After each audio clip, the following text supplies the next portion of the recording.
Vi ringrazio per la presenza a questo evento che contraddistingue la nostra attività da molti anni. Quest'anno il tema è un tema dell'ambiente e troverete nella cartellina un richiamo a quello che è il nostro codice deontologico. Il tema dell'ambiente ricorre in maniera importante per quanto riguarda l'attività del medico, perché è un'attività dedicata all'uomo, alla donna, alla comunità. Quanto è importante, grazie direttore, ho contato che è arrivato adesso, grazie mille. Ciao. E l'importanza a questo punto di quello che è la salute della comunità l'abbiamo trovata con la pandemia, che è stato un campanello d'allarme importante per quanto riguarda la necessità di avere una salute globale. Ne siamo appena usciti forse e ci siamo dimenticati poi gli altri tipi di attività, cioè tutte quante le cose che contribuiscono a minare la salute pubblica a livello generale. Nel 2017 ci siamo dedicati all'inquinamento dei PM10 e le sostanze chimiche, il petrochimico di Marghera, che sono storia nostra recente, questa nostra vita. E altri sono stati poi i temi che hanno portato quello che è l'interesse di quello che è la salute pubblica, che parte quindi del nostro bagaglio culturale. Il tema di oggi, diciamo che sarei sottoporto a Gasparini, che ringrazio per tutta quanta l'attività, lui e tutto quanto il gruppo della fondazione, che si è veramente profuso, perché voi sapete questi eventi partono quasi un anno prima per quanto riguarda l'organizzazione e lo studio nei minimi dettagli di quello che è un evento che si articola in 2 giorni, estremamente complesso per quanto riguarda anche il richiamo alla salute, all'esercizio fisico, a tutto quello che è il completamento del percorso di un essere umano per il mantenimento della sua salute normale, che normalmente è compressa all'interno di quella che è l'attività lavorativa dei tempi nostri, ma che rimane quello di un organismo, diciamo, animale, che deve avere la sua attività fisica e la sua motilità. E quindi è un grande ritorno a quello che è questo tipo di ambiente.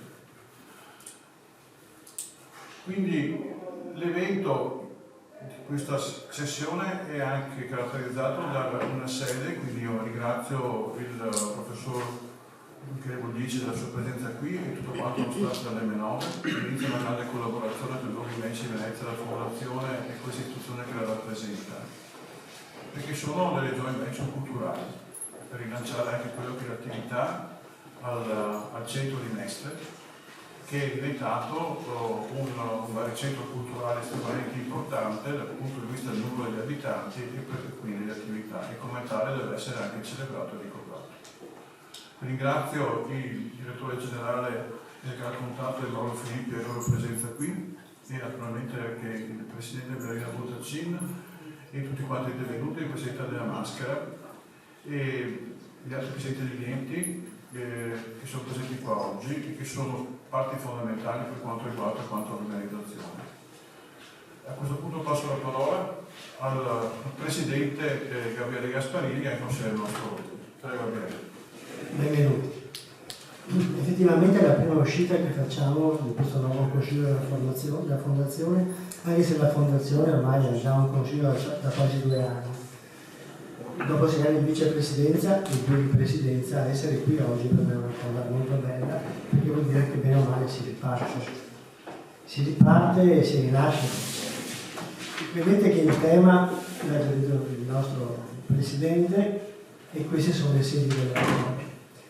Questa è la 12ª edizione e si torna in presenza, una nuova sede e una nuova collaborazione sia con la M9 che ci ha accolto benissimo, sia con ordini, con associazioni che sono i protagonisti di Venezia in Salute, perché Venezia in Salute è fatta soprattutto per il tessuto sanitario della città metropolitana di Venezia.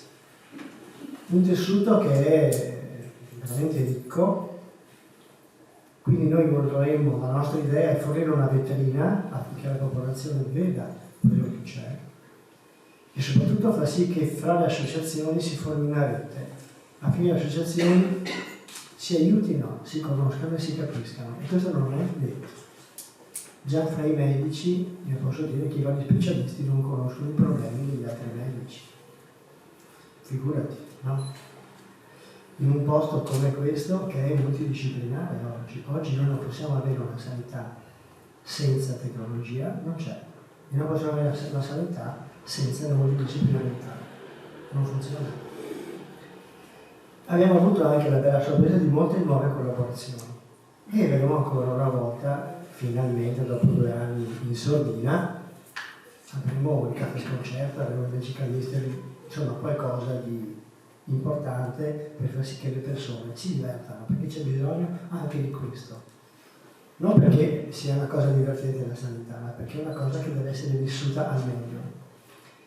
Qui sotto abbiamo i 2 my sponsor, il Centro di Medicina e ARC, ma anche altri hanno dato dei contributi molto importanti. Dal centro di Mestre, dove non possiamo più andare perché c'è un ristorante dove si ritrovano, adesso viene finita, però da una difficoltà è uscito fuori un'opportunità. E quindi noi avremo i nostri gazebo di aereo e idealmente dal centro andremo verso l'ingresso del museo, attraverso il chiostro e attraverso gli spazi di questo bellissimo museo di Mestre, che deve veramente diventare come un polo museale, ma un polo culturale, perché questo è una necessità di questa città. Il fatto che sia nel cuore della città è un atto importantissimo e il fatto che ospiti numerose mostre è una grande opportunità. Collaboreremo di sicuro, già c'è un altro evento che va avanti. Ma non solo, abbiamo già anche degli eventi satelliti a RIS, come quello che avremo giovedì pomeriggio, dove si parla di cammino, si parla di natura, di quello che RIS parla da sempre. E quindi chi fa buone pratiche qui è benvenuto, la WISP collabora con noi, benissimo, ed è benvenuta con noi. Altro ente che ci aiuterà è l'ISVE, i medici per l'ambiente, ma poi parleremo, e saremo all'auditorio delle 9 sabato mattina, in un programma dove ci sarà anche daremo i risultati di un questionario mandato agli iscritti dell'ordine, con una grande risposta, 600 e passa persone hanno risposto in un mese alle domande fatte, per capire la loro sensibilità, il loro interesse e la loro conoscenza sulle tematiche ambientali. Noi crediamo che un medico non possa non sapere queste cose. Non solo un medico, un sanitario non possa sapere queste cose. Poi avremo anche, oltre a Lise, il professor Tacca, che è uno dei nostri filosofi di riferimento, con cui abbiamo un debito culturale inestinguibile. Pomeriggio saremo a San Giuliano, sperando che ci sia il sole, e questa è la varietà tecnica che abbiamo deciso di fare assieme con l'OPI, Ordine delle Professioni Infermieristiche, e insieme con la WISP, che sarebbe sport per tutti, giusto? E perché? Perché questa è una maglietta che va usata quel giorno e anche va usata altri giorni, perché il nostro scopo è quello di far sì che la gente si muova. Questo è l'unico evento a pagamento, perché ci costa un sacco, quindi costerà però 5 euro, che è una cosa minima, insomma tutto il resto non ha costi. E dopo arriviamo domenica sera, dove ci sarà il pomeriggio di gazebo, sono 18 gazebo con 35 associazioni distribuiti, e poi ci sarà il palco con i nostri attori, insomma. Perché ambiente e salute? Perché ambiente e salute è un binomio inscindibile, sono 2 parole che rappresentano realtà fragili, realtà che hanno tutte queste cose in comune. Tutte queste cose che ho scritto sarà sia l'ambiente che la salute. Sono interdipendenti, sono connesse. Tutto è connesso, ambiente e salute di più. Tutti sono responsabili dell'ambiente, i medici, i sanitari di più. In un mondo dove meraviglioso, con una biodiversità esagerata, dove l'osservazione della natura ha determinato la nascita del metodo scientifico qui nelle nostre terre, per il padre Galileo Galilei a Padova, e questo poi si è diffuso in tutto il mondo. In questo mondo qui ambiente e tecnologia sono vicinissime, non perché la tecnologia sia una cosa dell'uomo, non è così, e di tutti gli animali, della maggior parte degli animali, basta pensare ai castori, alle termiti come vi ho messo qui, ma queste specie non sono come la nostra specie, che determinano questo. E quindi dobbiamo capire dove andarci, e qui iniziamo a parlare di questo in ambiente sanitario, medico, qui nella provincia di Venezia in un modo un po' più profondo, se veramente questa cosa qua vale la pena farla. Noi siamo la Terra. Non solo, la tecnologia ci permette anche di andare al di là, e lo stiamo facendo sempre di più. Però dobbiamo partire adeguatamente, perché la tecnologia ci aiuta a risolvere un problema, come dice il professor Carca, ma ne crea almeno altri due, che potrebbero essere anche maggiori del problema che ha risolto. Questo vale per le navi spaziali, vale per la sanità, vale per tutto. Dobbiamo vedere, stare attenti a quello che facciamo, non è semplice, e quindi non resta che curare la Terra, perché i segnali ci sono, e sono anche a casa nostra, mi pare molto evidente così. Dice Lotarca, dice anche il filosofo, ne parleremo sabato mattina, che normalmente noi ci troviamo in tante cose che facciamo tra uno che vince e uno che perde, win and lose. Questo avviene in tutti i campi, avviene moltissimo in campo ambientale, in campo economico, finanziario, sanitario. Anche con i Novax c'è chi vince e c'è chi perde, ma questo può andare bene forse, anzi sicuramente con il metodo scientifico, con l'evidenza scientifica, non può andare bene per la società.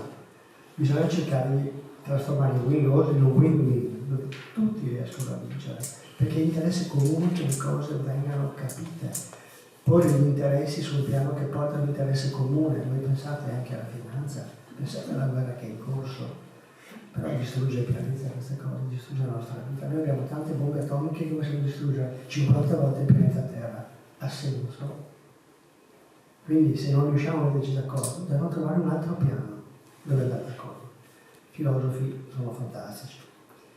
E dobbiamo però farci delle domande. Noi sanitari consideriamo le armi che noi facciamo, che noi usiamo, come fonti di possibile inquinamento?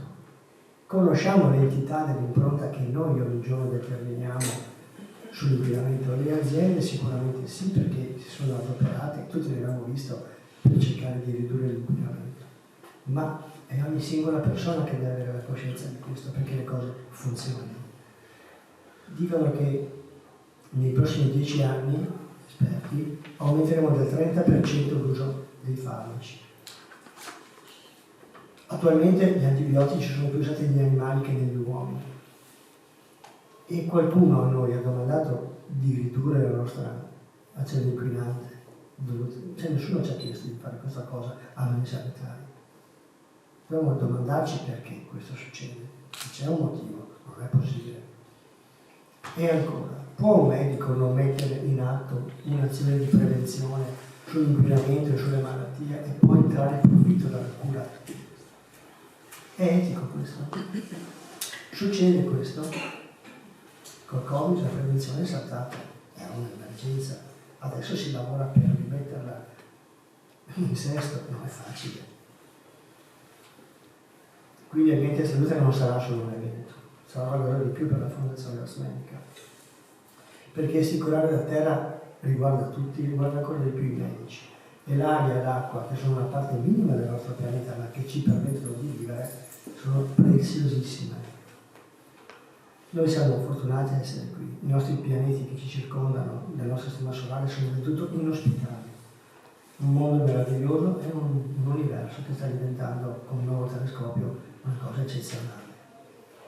Quindi noi non siamo solo la Terra, siamo anche l'universo. Fine. Vi dico solo che l'anno prossimo stiamo già lavorando, vorremmo, sempre alle 9 speriamo,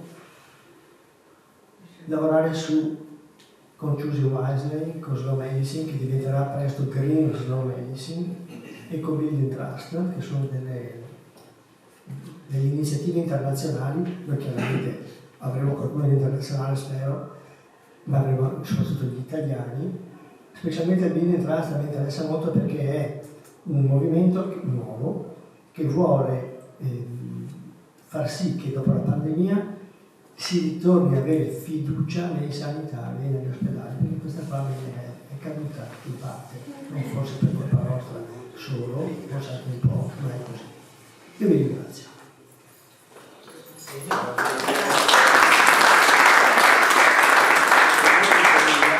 Vediamo anche l'altro filmato, cosa sentite voi, la regia? Noi abbiamo preparato questo per i nostri velocissimo quando facciamo parlare i direttori. Io purtroppo mi trovo col Mac, di questo non mi trovo. E questo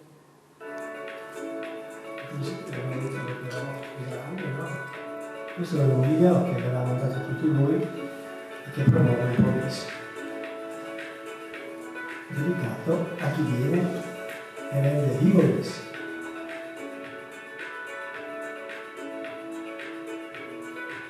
Siete tanti,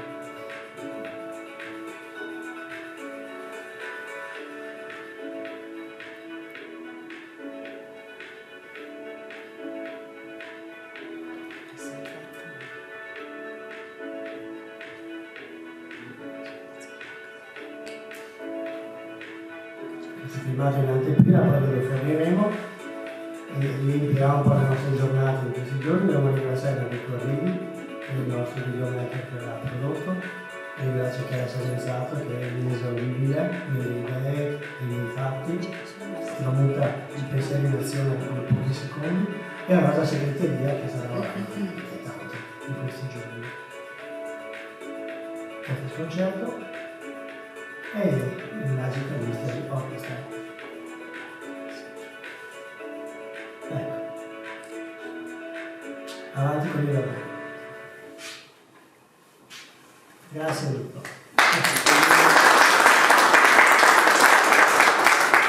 Grazie mille Gabriele. Passai la parola al direttore generale del concerto.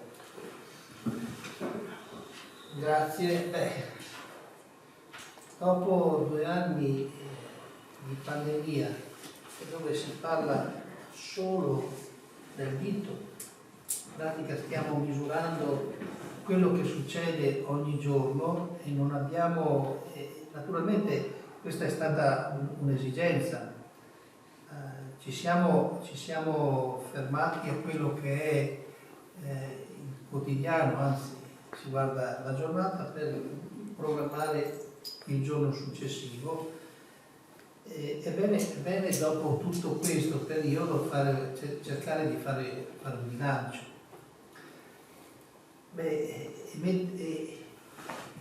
I medici con senso di responsabilità e non per moda si mettono a ragionare su un aspetto che è fondamentale per l'esistenza di tutti noi, cioè come riuscire a combinare la nostra presenza con l'ambiente che ci circonda, penso sia un qualche cosa di estremamente importante.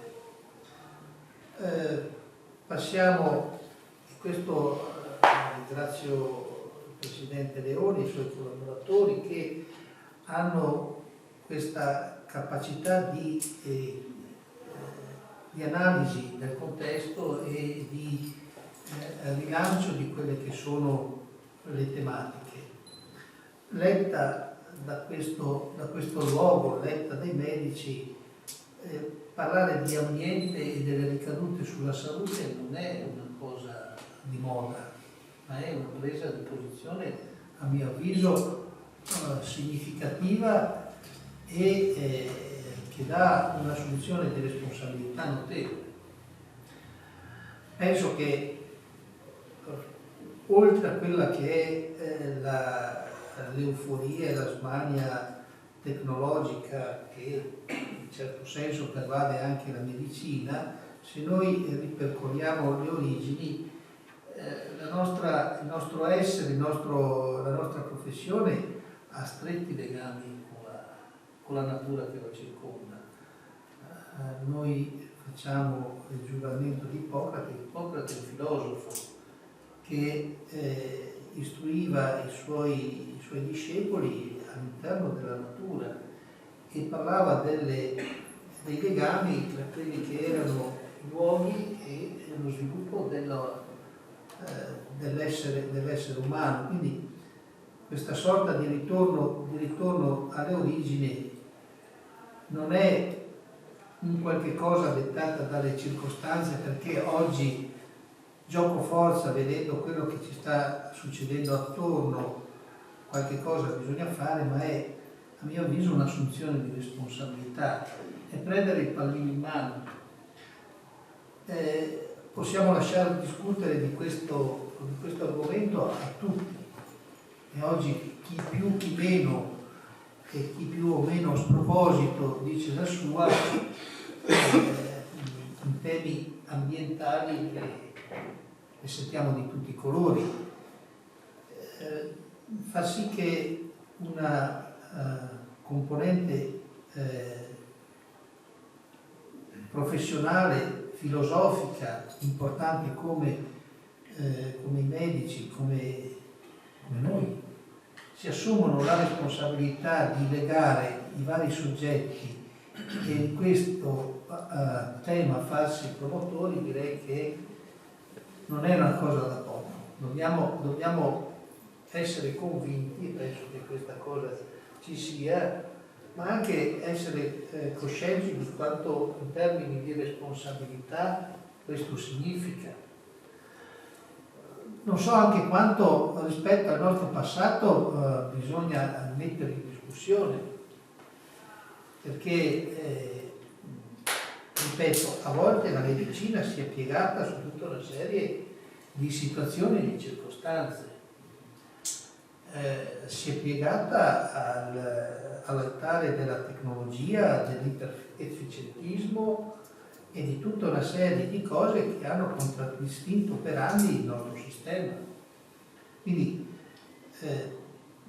per me, medico igienista che non ha mai frequentato un ospedale, questo può essere anche un demerito, ma io lo vivo come motivo anche di professione ed orgoglio.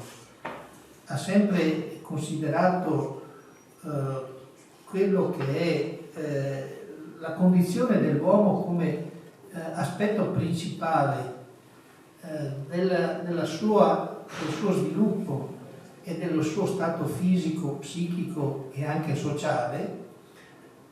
Ritengo sia una grande per me novità in termini di assunzione di responsabilità. È un grande risultato in termini, direi, miei professionali, perché ho l'onore di lavorare assieme a dei professionisti all'interno di una fondazione che pone questi aspetti che hanno motivato la mia vita professionale al centro del loro agire. Direi che per questo momento anche della mia vita è un gran bel risultato, è una gran bella cosa, e sapere che questi promotori di salute partono dalle origini, da quello che è proprio la relazione principale uomo e ambiente, per poter fare scienza, cultura e salute, penso sia un gran bel risultato, una gran bella storia, insomma. Il contesto penso sia il più importante, più favorevole, anche perché se noi ripercorriamo la storia di Venezia e di Marghera abbiamo gli esempi più lampanti attorno, del bene e del male. Del bene perché il contesto ha saputo reagire, del male per tutte quelle che sono le vicissitudini e le ripercussioni di quanto possa il degrado portare di danno alla popolazione e alla comunità, anche in termini sociali. Basti pensare anche agli anni di piombo. Quindi quando parliamo di salute, di queste cose, almeno e ne ho avuto riprova con la pandemia, sono strettamente correlati. Noi pensiamo alla salute come qualche cosa di estremamente riduttivo, però basta pensare a Piazza San Marco vuota quando c'era la pandemia. Questo ti dà la dimensione di quanto valga in termini sociali il fatto di essere in salute. E cosa significa anche essere in salute? Perché su questi concetti il nostro mentore, potrebbe intrattenere i suoi discepoli per giorni, per anni anche forse.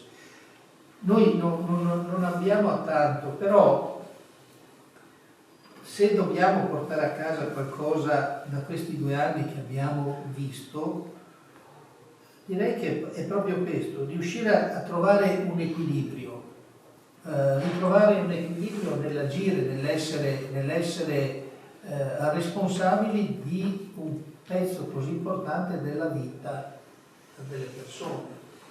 Forse noi ci siamo negli anni passati dimenticati un pochettino che c'è una relazione tra noi, il contesto e tutto quello che ci riguarda in termini di relazione con il nostro futuro.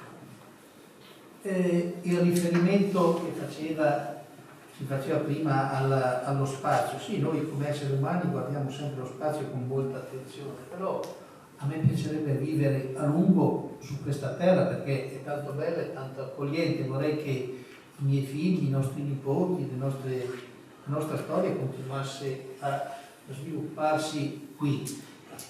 E questo passo che stanno facendo i medici veneziani e la fondazione, direi che può essere anche proprio, ripeto, per la collocazione un esempio per tanti altri, in modo tale da affrontare questo problema in termini pragmatici e dare un esempio a tanti altri che oggi sfruttano il concetto in termini di opportunità. Basta, non voglio aggiungere altro perché altrimenti grazie a voi e mi auguro che il lavoro sia lungo. Abbiamo uno spazio non per fare una gita, abbiamo uno spazio, una volta distrutta la terra, distruggerà anche il resto. No, non volevo. La scimmia è già terrorizzata, la scimmia.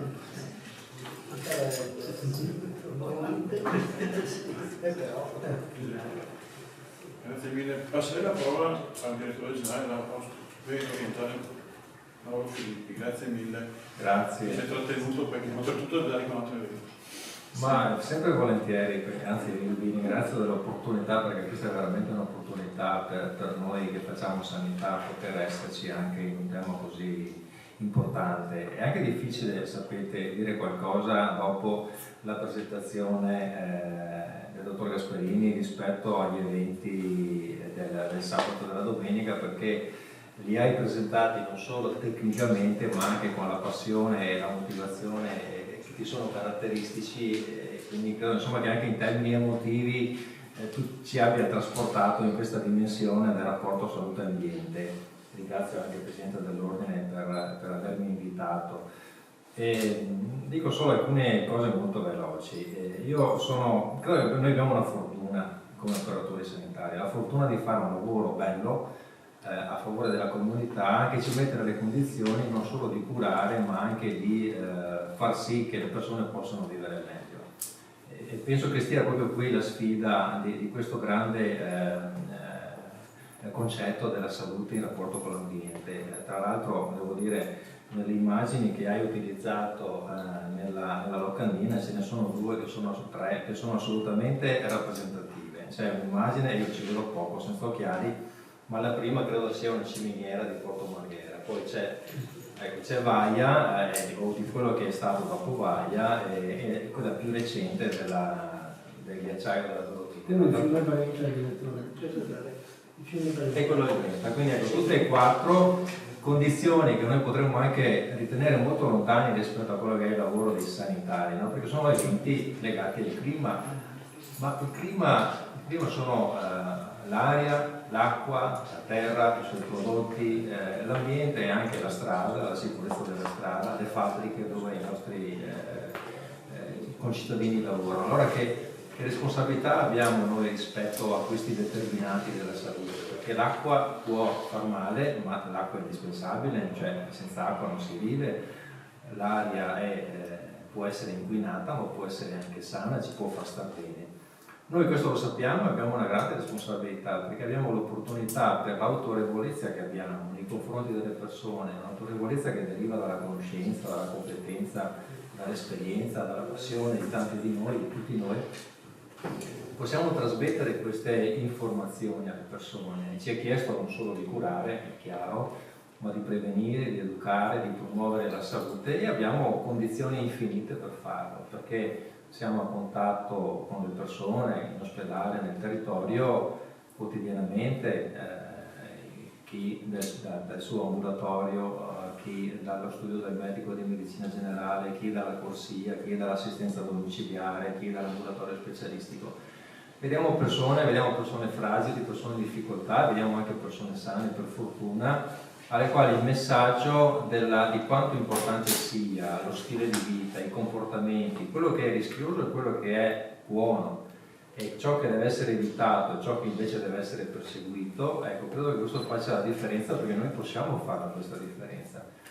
Noi abbiamo degli impegni istituzionali, perché insomma, ricordo l'agenda Salute per Tutti entro il 2030 dell'OMS ha un richiamo molto puntuale sul tema salute e ambiente. PNRR non ha lasciato da parte missione 2, c'è tutta una parte che riguarda la salubrità delle acque, le energie rinnovabili, l'impatto ambientale della tecnologia. I nostri atti aziendali hanno all'interno dell'organizzazione dell'azienda strutture che sono i dipartimenti di prevenzione, al loro interno unità operative che si occupano di prevenzione e promozione. E poi la prevenzione, la promozione e l'educazione alla salute stanno, credo, nel DNA di ogni professionista sanitario.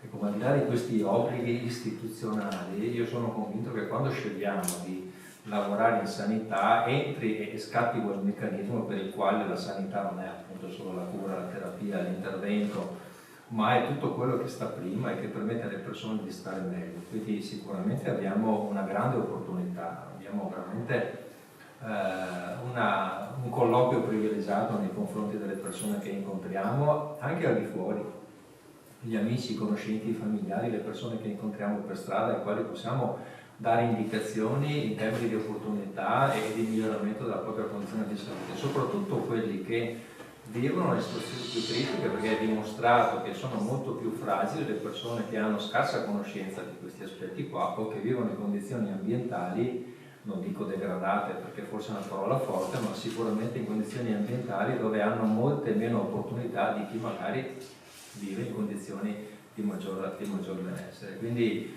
veramente ringrazio gli organizzatori, perché illuminare questo terreno, accendere il faro su questo tema che probabilmente in questi ultimi 2 anni, come ha detto il collega dell'azienda 3, è stato un po' spostato rispetto ai termini della cura, ai termini diciamo dell'emergenza. Ecco, è una grande opportunità, è ricordare a tutti che comunque siamo qui anche per fare questo, per seguire questa strada, che è una strada che io immagino dia anche grandi soddisfazioni, perché poter cambiare i comportamenti delle persone e ricondurli a una condizione di sicurezza, di tranquillità e di benessere, credo che sia un'opportunità enorme che tutti noi abbiamo e che non dobbiamo mai lasciarci sfuggire. Grazie.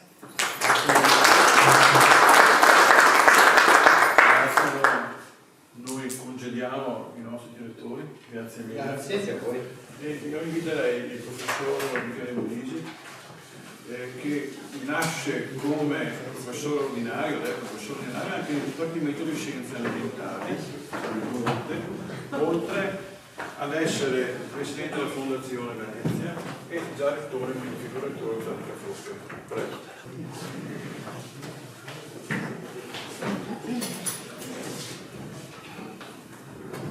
Sì, io poi in realtà sono un informatico, ma ho fatto direttore di un dipartimento. Sempre senza ambientale. Un dipartimento abbastanza variegato. Ma io insomma, non prevedevo di intervenire, ma lo faccio con piacere perché ho ascoltato il senso del racconto e mi ha dato il senso dell'importanza dell'evento, e sono ulteriormente felice di aver acquisito. Il merito va allo staff, Silvia e Daniela, che hanno sollecitato alla partecipazione a questo evento, sono stato felice di accettare, conosco la realtà e il tema mi sembra davvero centrale. insomma, questo connubio tra ambiente e salute per certi versi è evidente, ma per altri va poi esplorato con una disciplina nel modo in cui si opera per la salute, facendo attenzione al carbon footprint o all'impronta ambientale che i metodi scientifici hanno, ma anche insomma, interpretando il lavoro del medico e del processo sanitario come una cosa integrata, come un processo integrato in un mondo che insomma, dobbiamo contribuire a curare e quindi riuscire a vivere senza consumarlo, senza distruggerlo. Alla fine parliamo di sostenibilità, no? Perché di questo si tratta. La sostenibilità è un concetto abusato, è una parola che fa venire un po' l'orticaria da certi punti di vista come ecosistema, però alla fine lì cadiamo e lì diciamo, è dove sia l'azione universitaria sia l'azione di M9 si concentrano. M9 è un museo digitale, è un museo che racconta la storia, racconta come siamo stati e poi vuole proporsi oggi un racconto di come dobbiamo essere, di come siamo oggi, di come ci proiettiamo e l'abbiamo fatto in questi 2 anni con un accento sempre attento al tema della sostenibilità nelle iniziative nostre e in quelle a cui partecipiamo. Lo facciamo con partecipazione con le associazioni sportive, con questa fondazione, con queste iniziative e molte altre. La stessa iniziativa oggi Mostra sul cibo è parte di questo percorso, perché insomma, mi insegnano i medici che la salute dipende da come mangiamo e da come gustiamo e da come trattiamo, cioè dalle scelte che facciamo anche quando ci nutriamo, non solo in termini di quello che mangiamo, ma in termini di processi di produzione che sollecitiamo. E insomma, curare noi stessi e curare l'ambiente dipende anche dalle scelte alimentari che facciamo, le scelte dei soggetti di produzione a cui ci rivolgiamo, la loro etica, la loro attenzione all'ambiente e la loro compatibilità diciamo, col tema della sostenibilità. Quindi ben felice che M9 partecipi, ringrazio io per averci scelto. Per quanto mi riguarda possiamo già acquisire che l'anno prossimo ci siamo molto volentieri e quanto più questa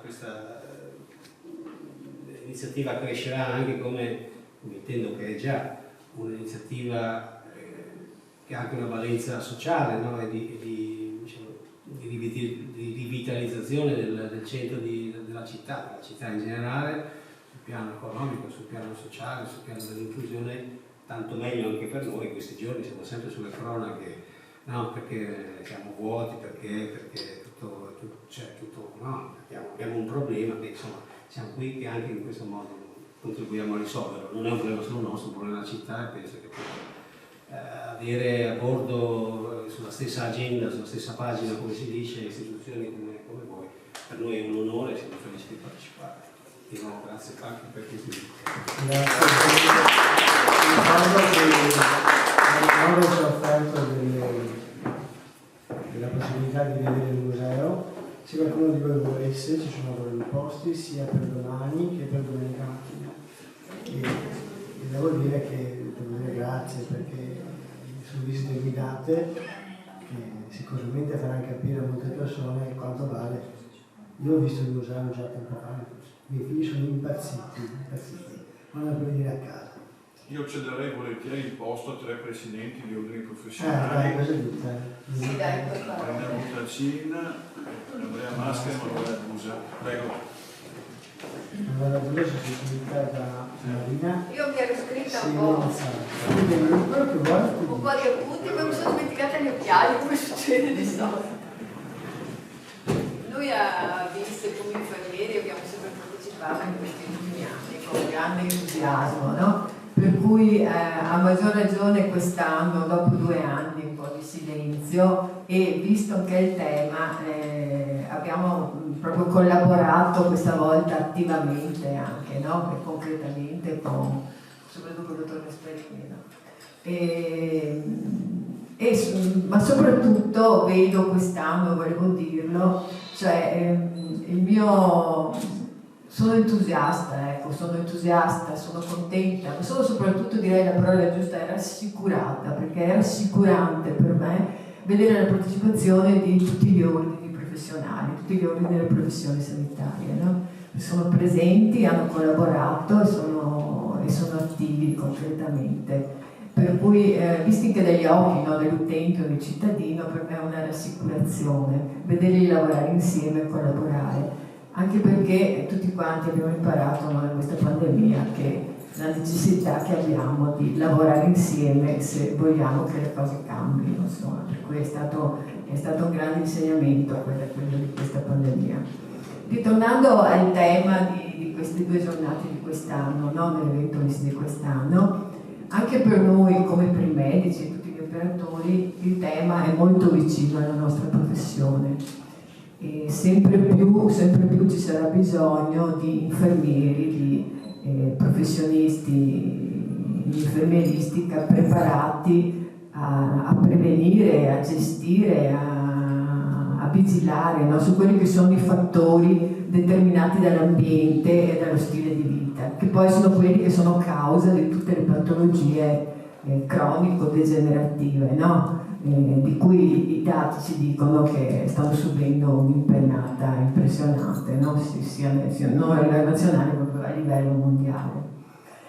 Ecco allora che noi, la nostra professione in questo periodo sta parlando molto dell'infermiere di prossimità, l'infermiere di prossimità, l'infermiere di famiglia e di comunità, un infermiere appunto che dovrebbe agire nel territorio, dovrebbe agire nelle scuole, dovrebbe agire nelle piccole comunità, nei piccoli gruppi della società, dovrebbe soprattutto operare a casa, perché mi è venuto in mente che già la Nightingale, che è la nostra fondatrice, nell'Ottocento diceva, no, che il migliore ospedale è casa nostra, per cui il tema è attualissimo, no? Per cui un infermiere che va a casa del paziente e che anticipa i problemi.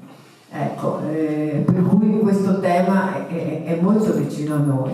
È chiaro che per istituire e per implementare un infermiere di comunità che operi in questo modo a livello capillare e territoriale bisogna abbandonare per sempre vecchi modelli di tipo esclusivamente prestazionali, a cui siamo ancora molto ancorati, e invece abbracciare dei modelli cosiddetti, potrebbero essere di tipo relazionale, cioè un infermiere, il professionista sanitario che fa un po' da riferimento per la comunità, no? E che mette in comunicazione, mette in rete tutte queste realtà che ci sono a livello territoriale. Penso ad esempio a tutte le associazioni, no? Perché qui sono presenti molte associazioni, tutte le potenziali risorse che a volte non aspettano altro che essere messe in azione, essere stimolate a fare, no? A essere semplicemente organizzate, perché l'abbiamo visto anche durante questi mesi di preparazione con il dottor Gasparini, no?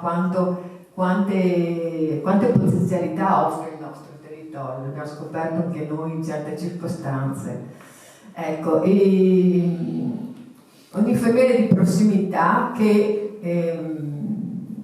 vorremmo presentare, avremo anche l'occasione durante queste 2 giornate di presentare un documentario, un film che ha creato la nostra fondazione, la FNOPI, in cui ha raccolto delle realtà già esistenti a livello nazionale, per cui ci sono delle realtà in cui già da decenni agisce questo tipo di assistenza, per cui sarà anche l'occasione per presentare queste eccellenze durante questi giorni. Verrà proiettato questo documentario nel nostro gazebo, insomma, che avremo allestito presso l'M9.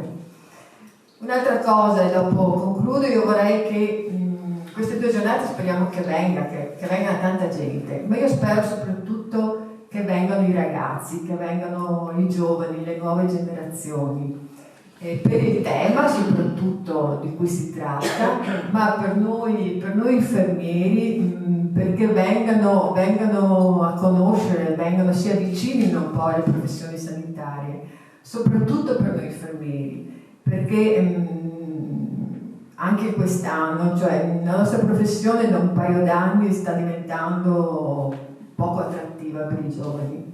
Anche quest'anno le ultime selezioni che sono state fatte per l'accesso ai corsi di laurea Cioè in molte sedi le domande non hanno coperto i posti disponibili, per cui voi vedete che creerà dei grossi problemi in futuro questa cosa. Per cui io spero che anche queste 2 giornate siano un po' l'occasione anche per avvicinare gli infermieri e per creare un incontro e capire, insomma, e sensibilizzare anche i giovani ad avvicinarsi a questa professione. Dopo i motivi per cui è poco attrattiva ci vorrebbe una conferenza stampa a sé, la faremo in futuro, vero Alice? Però creare questa occasione secondo me è molto importante. Ecco, ringrazio tutti, ringrazio il Presidente dell'Ordine, l'Ordine dei Medici, ringrazio soprattutto Gabriele Gasparini, ringrazio la WISP, l'M9, le ragazze da Minorco, ringrazio tutti e grazie. Grazie. Beh, rappresento l'Ordine delle Ostetriche, non c'è la Presidente, sono la segretaria Marina Semenzato. E che dire, io oggi veramente mi sono trovata in questo contesto, veramente mi si è aperto il cuore, perché proprio come diceva la collega, vedere questa ampiezza di visioni, no? Concentrate insieme in un unico contesto, ci fa ben sperare, perché ci stiamo muovendo veramente verso una nuova direzione. L'ostetrica, mi permetto di dire, è una figura professionale che è antica come il mondo, perché c'è sempre stata una figura di donna vicino a un'altra donna che ha partorito e che ha accompagnato la gravidanza oppure tutti i problemi della vita di un femminile, e questo femminile deve essere curato, perché come la terra ha bisogno di essere ricollocata, rivista, rivalutata, la figura della donna, consentitemi, non è femminismo, è vedere il ruolo della matrice prima della donna, di portare avanti una progenie, una donna che sta bene, una donna sana, è una donna che avrà dei figli, una famiglia, un contesto sociale sano, perché tutto si muove in una concatenazione di causa e di effetto. Allora la sanità di un corpo, la sanità di un pianeta, di un posto, di un luogo, porta a far sì che tutti viviamo meglio. E questo non vuol dire che non siamo esenti dalle problematiche, ma che comunque lavorare in cooperazione, in compartecipazione è fondamentale. Mi collego anche al discorso degli infermieri di comunità, l'ostetrica è sempre ha sempre avuto un ruolo nella comunità fondamentale. Diciamo che si muoveva con le figure più importanti del paese allora, e adesso comunque lo è. È che è molto silenziosa, siamo una categoria che non fa numeri, perché ad esempio qui nel Veneto siamo in 1100, non siamo in tanti. Però posso garantirvi che il lavoro che facciamo è sempre un lavoro che ha una potenza di presenza, ma di presenza empatica, di presenza proprio di rafforzare quella che è la struttura proprio e il potenziamento e l'empowerment della figura femminile. E questo è il nostro compito. Conosciamo molto bene quella che è il portare salute e dare soprattutto empowerment alle donne, perché si rafforzino il loro proprio potere personale e per vivere meglio, come vivono meglio loro, vive anche tutta la società e il contesto.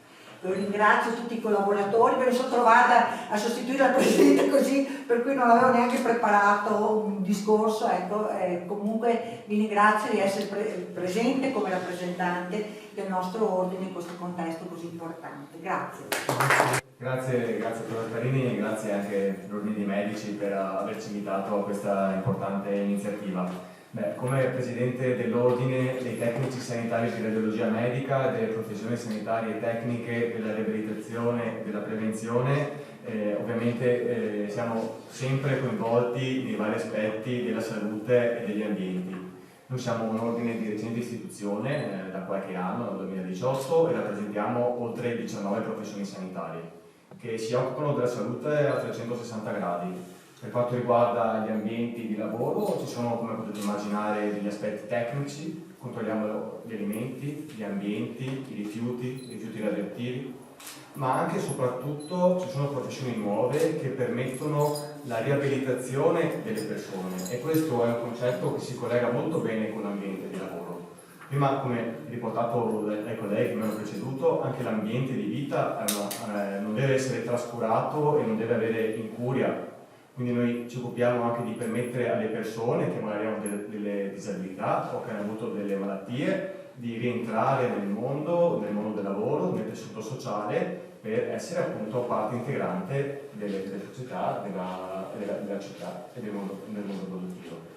Noi ovviamente da qualche anno che partecipiamo a VIS, nonostante l'interruzione data dal Covid, saremo presenti domenica anche noi con uno stand informativo dove le nostre professioni sanitarie potranno far capire ai cittadini quello che facciamo e quali sono i vari aspetti di salute che stanno dietro a queste professioni talvolta anche poco conosciute. E lo faremo anche noi per far conoscere ai cittadini, ai ragazzi, queste nuove professioni di cui abbiamo veramente bisogno nel tessuto sanitario per appunto creare questa salute a 360 gradi che entra in maniera importante per quanto riguarda gli ambienti. Grazie.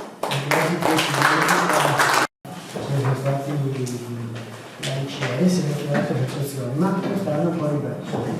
Quindi passiamo da lista, che cosa è l'ISDA e di cosa parleremo sabato. Cos'è l'ISDE?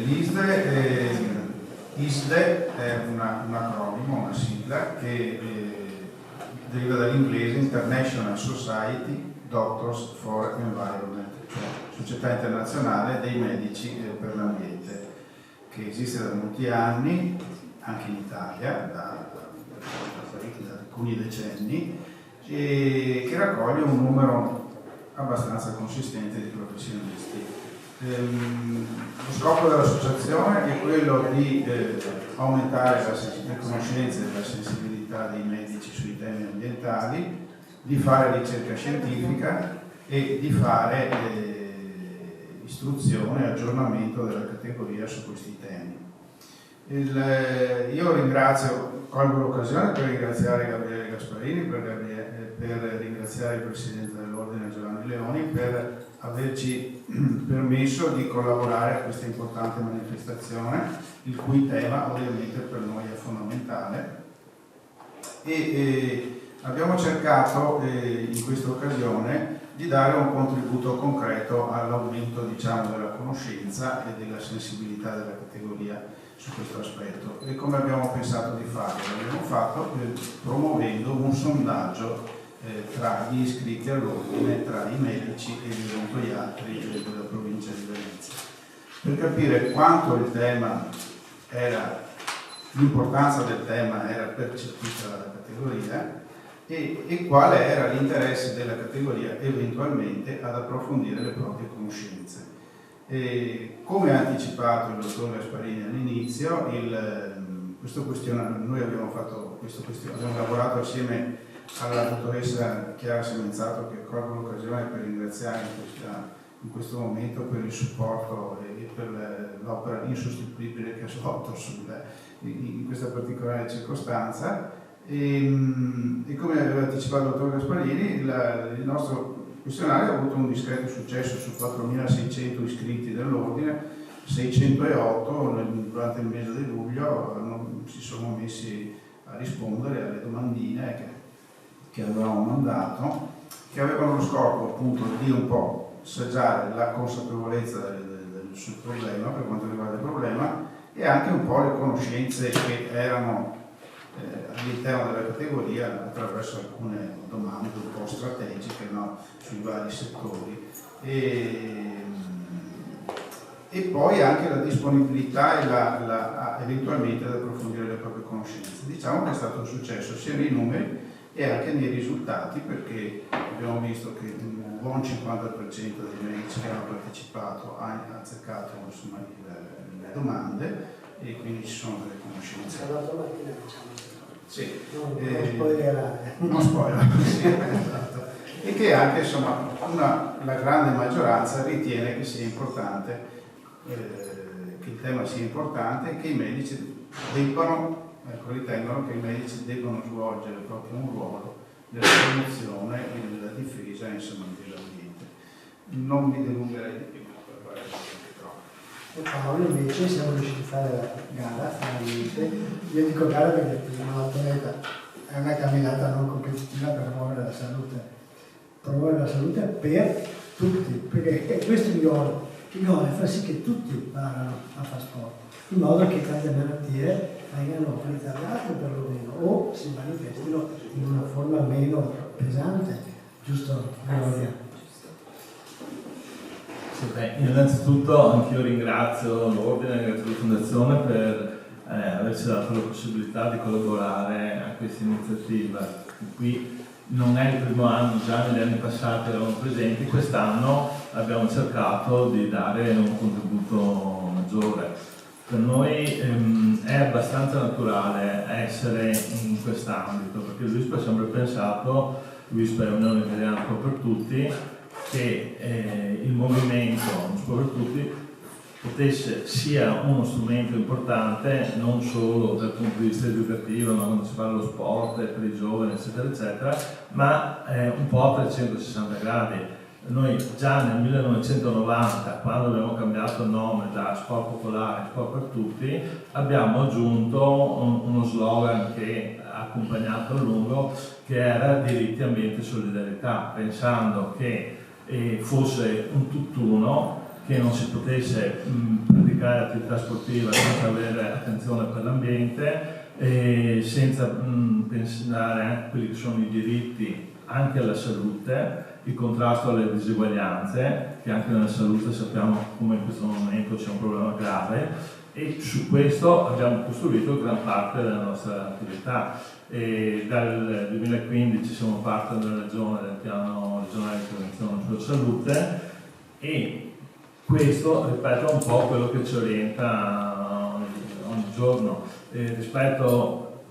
Ci poniamo il problema quando organizziamo eventi di misurare anche quello che è l'impatto ambientale, e già da qualche anno abbiamo cominciato a fare azioni di compensazione mettendo a dimora degli alberi, ma non basta, nel senso che non è sufficiente pensare a quello che possiamo fare noi direttamente, ma possiamo avere un ruolo anche importante dal punto di vista anche di educazione delle persone che fanno sport. Quindi i programmi che stiamo portando avanti adesso, per esempio, è come si va a fare sport: tragitto, casa, palestra, lavoro, palestra, dove si può cambiare, si possono avere dei comportamenti più compatibili. Io ho sempre l'immagine, noi facciamo una manifestazione di solito tra febbraio e marzo, delle ginnastiche con i bambini, no? Al Tagliaggio, cioè la fila di macchine dei genitori che cercava di far scendere il proprio figlio il più vicino possibile alla porta, cioè ma è evidente che è un assurdo, no? Io credo che possiamo intervenire e dobbiamo intervenire anche su questo. Dicevo, noi abbiamo un approccio abbastanza globale, certo è importante la camminata che facciamo sabato, secondo me è ancora più indicativo la conferenza, il seminario domani sera, no? Dove parliamo di cammino, però affrontandolo da vari punti di vista, non solo quello che è il benessere fisico, medico, no, che porta il movimento, ma anche quello che può essere il movimento dal punto di vista filosofico, dal punto di vista delle emozioni, dal punto di vista ambientale, no? Una delle comunicazioni è i podisti, i camminatori come sentinelle ambientali, ma chiudiamo anche con una valutazione sociale e economica, cioè il cammino, no? Se pensiamo anche ai grandi cammini, non so, una delle più famose, la via Francigena, no? L'Avento, che è la Venezia-Torino, come oltre che ovviamente avere un'importanza dal punto di vista ambientale, ma anche dal punto di vista economico, per l'economia del territorio, e dal punto di vista sociale. Grazie, allora io volevo dire due cose e poi basta, se il Presidente è d'accordo. Allora, primo, adesso c'è da mangiare per tutti di sopra, e anche qui hanno tenuto attenzione all'ambiente.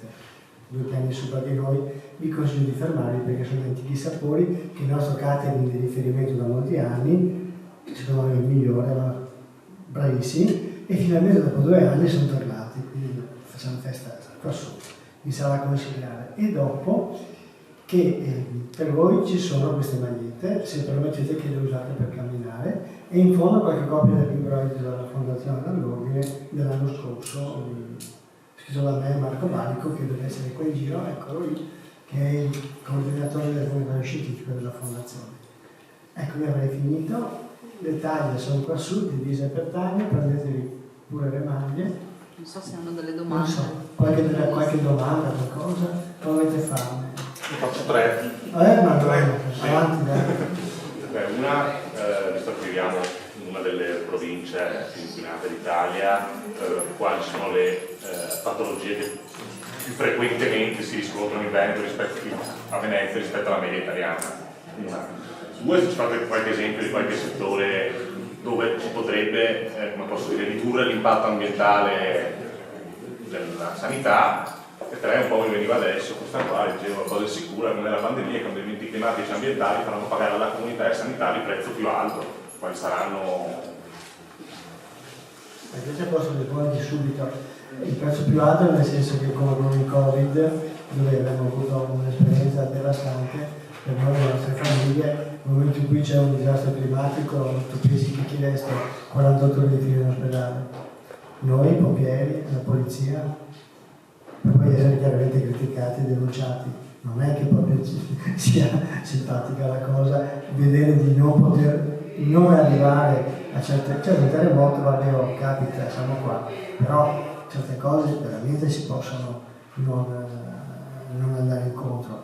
Immagini il tumore che noi ogni giorno vediamo, cioè insomma si possono evitare certe malattie croniche che stanno schizzando alle stelle, si possono evitare, ma non solo attraverso la prevenzione, attraverso proprio un ruolo sociale della sanità, che purtroppo manca, molte volte è legato anche questo al business, che noi stiamo importando dall'estero su tante cose che non è tanto intelligente, aumenta le spese moltissimo. Quindi il prezzo più alto da questo punto di vista, non solo i sanitari, anche la comunità paga il prezzo più alto, perché la comunità ne risente su tutto, perché i fondi che vengono impiegati per i Covid tornano dall'altra parte e non è che non c'è. Questo è fatto. Per le malattie, Isla, cosa mi dici? Beh, per le malattie diciamo che nel nostro territorio le malattie più prevalenti, questo anche con tutta la pianura padana, perché poi diciamo il territorio nostro è estensibile quelli di Venezia, la provincia di Venezia sono un po' comuni a tutto il nord Italia, che sono soprattutto le malattie cardiovascolari al primo posto, al secondo posto ci sono i tumori, il cancro, e al terzo posto diciamo la broncopatia e le domande costruttive. Queste sono le principali patologie evitabili. Teniamo presente che secondo l'OMS circa il 24% delle morti in Italia è dovuta a cause ambientali. Quindi l'importanza dell'agire sui fattori ambientali è enorme. È uscito recentemente, 2 settimane fa, su British Medical Journal, che è una delle riviste mediche più importanti del mondo, un editoriale che aveva come titolo insomma, la trascuratezza che ha avuto la medicina nei confronti dei fattori ambientali, che è una grande mancanza all'interno di una mancanza più grande, che è quella di non pensare che si possa agire veramente profondamente contro l'inquinamento. Sulla terza, posso rispondere io, che era poi la prima, era su quello che si può fare e su quelle che sono le patologie prevalentemente anche nella nostra area. Tra pochissimo, cominceranno a partire centraline per quanto riguarda l'indice di inquinamento come i PM10, no? E per quanto riguarda gli inquinanti ambientali, quello che si può fare sull'ambiente adesso è una trasformazione di quelli che sono soprattutto gli impianti di riscaldamento, che sono quelli che sono stati certificati quelli più inquinanti, tra tutti, tra virgolette, le stufe a pelle, che è una storia nostra che tra poco tornerà un'altra volta di moda, e poi tutti quanti quelli che sono quindi i sistemi di riscaldamento a livello non solo dei cittadini ma anche a livello delle istituzioni, come le caldaie a condensazione per esempio, che sono un'evoluzione importante per quanto riguarda quello che è il tipo di riscaldamento generale. E poi per quanto riguarda i trasporti, sicuramente l'evoluzione dei trasporti pubblici verso elettrico, che si sta facendo anche in questo momento. Ricordo che al Lido in Venezia, diciamo, c'è la prima area, diciamo, credo in Italia in assoluto, dove c'è l'intero trasporto che è stato elettrificato, pur con un sacco di problemi. Quindi questa è la strada di trasformazione. Adesso dovremo anche ridurre il grado di riscaldamento per motivi, diciamo, di costi europei, quindi la strada è quella della coinventazione degli ambienti e trasformazione in sistemi di riscaldamento. Voi pensate, da qualche anno hanno vietato di fare i fuochi il 5 gennaio la sera, no? Perché l'aria è satura. Cioè, una volta facevano i fuochi, non capitava nulla, adesso fanno i fuochi. Per 2 giorni non respiri. Ed è successo anche voi, l'avete notato.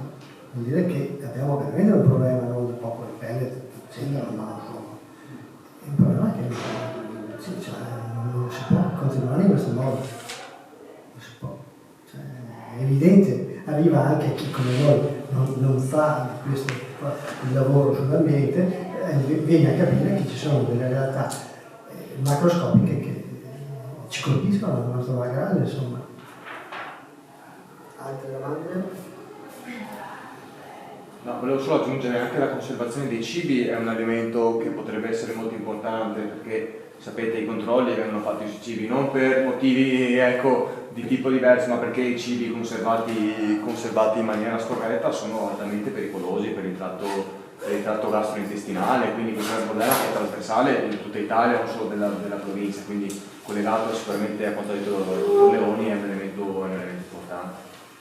Sì, la cosiddetta rispetto della catena del freddo, la conservazione dei cibi e anche la denominazione di origine degli alimenti. Diciamo che nel Veneto si va abbastanza bene, se si va a altre regioni no, un po' peggio da questo punto di vista, non bene. Invece